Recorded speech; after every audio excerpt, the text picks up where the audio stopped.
लगता है पूरे जोश उत्साह के साथ, पूरे परिवार के साथ मिलकर हम लोग मनाने का कार्य करते हैं। मेरे लिए भी छठ बहुत सी यादें लेकर आता है। जब पापा होते थे, हमारे यहाँ मेरी दादी छठ करती थी, फुआ करती हैं, मेरी बहनें करती हैं, तो बचपन की भी बहुत सारी यादें हैं पापा के साथ छठ से जुड़ी हुई। जब वो हम लोग को ये सारी चीज़ें सिखाते थे जो अब मैं अगली पीढ़ी को सिखा रहा हूँ, जो अब मैं अपने भांजे भांजियों को बताता हूँ, पापा ये मुझे बताया करते थे। पर ऐसे में मैं ये मानता हूँ कि जिस खुशियों को ये त्योहार लेकर आता है, ये खुशियाँ हर बिहारी के जीवन में रहें, हर परिवार के जीवन में रहें। मैं पूरे बिहार वासियों को, पूरे देशवासियों को छठ की ढेर सारी शुभकामनाएं देता हूँ, ढेर सारी बधाई देता हूँ। छठ के इस महापर्व के साथ हमारे राज्य में, बिहार में लोकतंत्र का भी एक महापर्व चल रहा है। ऐसे में छठी मैया से ये कामना भी करता हूँ कि बिहार को आने वाले वर्षों में हर वो विकसित सुविधाएं मिले जिसकी कल्पना मेरे प्रधानमंत्री ने की, हमारे मुख्यमंत्री जी ने की। मैंने खुद बिहार फर्स्ट, बिहारी फर्स्ट के माध्यम से बिहार एक विकसित राज्य बने, इस सोच के साथ मैं आगे बढ़ रहा हूँ। बस आशीर्वाद चाहता हूँ, प्रयास हम लोग का ईमानदार है। छठी मैया आशीर्वाद दें कि अपने इस लक्ष्य को हम लोग जल्द से जल्द पूरा कर सकें। मैया से सीटें कितनी मांगी, कितनी सीटें मिले जीतकर?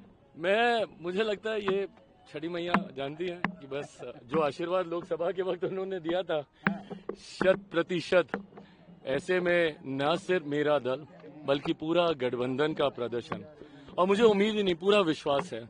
आज जिस तरीके से हम लोग चुनाव प्रचार में जा रहे हैं, ये समझ में आता है कि बिहार वासियों ने ये मन बना लिया है कि एक बड़ी जीत के साथ, ऑल टाइम हाई के साथ इस बार हम लोग बिहार में सरकार बनाएंगे। मुख्यमंत्री जी आए थे आपके आवास पर आपसे मिलने के लिए, मुख्यमंत्री जी कल आए थे आपके आवास पर मिलने, क्या बात हुई? क्या कोई सियासी चर्चा भी हुई? नहीं, सियासी तो बिल्कुल नहीं, पर मेरे लिए उनका आना, उसने हमारे यहाँ मनाई जा रही छठ को और ज्यादा खुशनुमा कर दिया। और जैसा मैंने कहा कि छठ महापर्व के साथ साथ लोकतंत्र का भी महापर्व चल रहा है, ऐसे में मुख्यमंत्री जी का आना, क्योंकि निरंतरता में एक फॉल्स नैरेटिव विपक्ष के द्वारा सेट करने का प्रयास किया जा रहा था। चिराग और मुख्यमंत्री जी में नाराजगी है, लोजपा जदयू में दरारें हैं। मुझे लगता है वो एक तस्वीर ने इन सारे भ्रमों को दूर करने का काम किया। लंबे समय के बाद मुख्यमंत्री जी छठ पर हमारे घर पर आए, उन्होंने खरना का प्रसाद वो उन्होंने ग्रहण किया।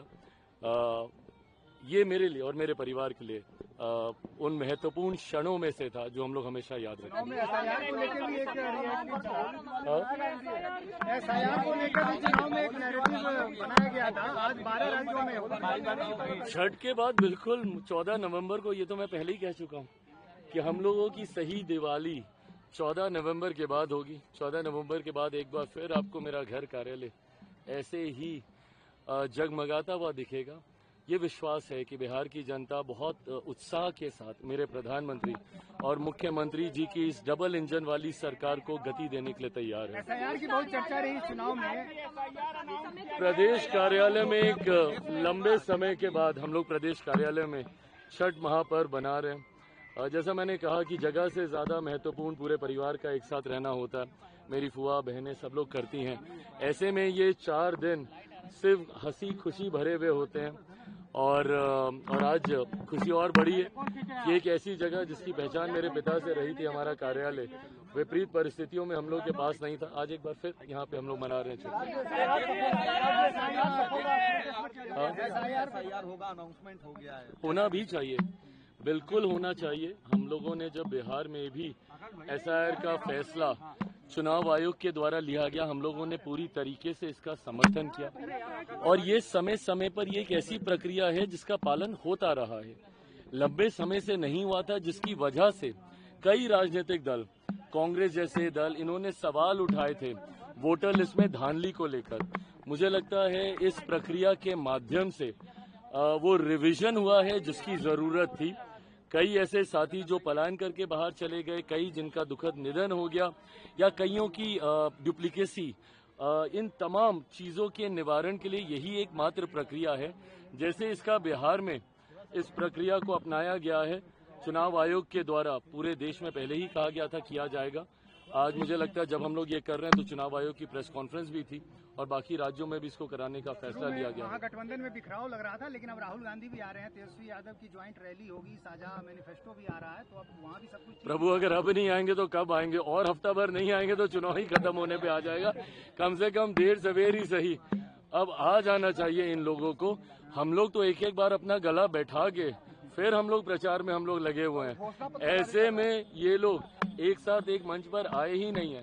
मेरे प्रधानमंत्री एक बार आके जा चुके हैं, पुनः आने की उनकी तैयारी चल रही है। तो I think it's high time कि अब महागठबंधन भी आ जाए, बचा कुचा जो भी है उसको ये लोग कर लें एक साथ। हाँ, वक्त बिल को लेकर के घोषणा पत्र महागठबंधन के द्वारा भी और एक साझा घोषणा पत्र पे हम लोग भी उसको अंतिम स्वरूप देने के क्रम में है।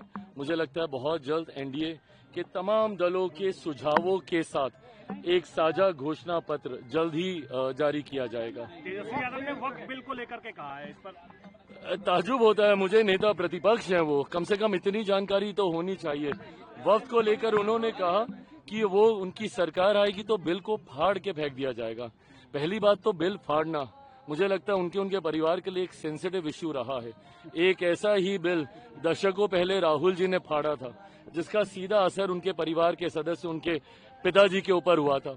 आज जब वो एक और बिल को फाड़ने की बात करते हैं तो ये जानकारी रखें कि भैया ये केंद्र के द्वारा, भारत की संसद के द्वारा इसको पारित किया गया। इसमें लोकसभा राज्यसभा के सांसदों की भूमिका है, आपकी आपके विधायकों की नहीं है।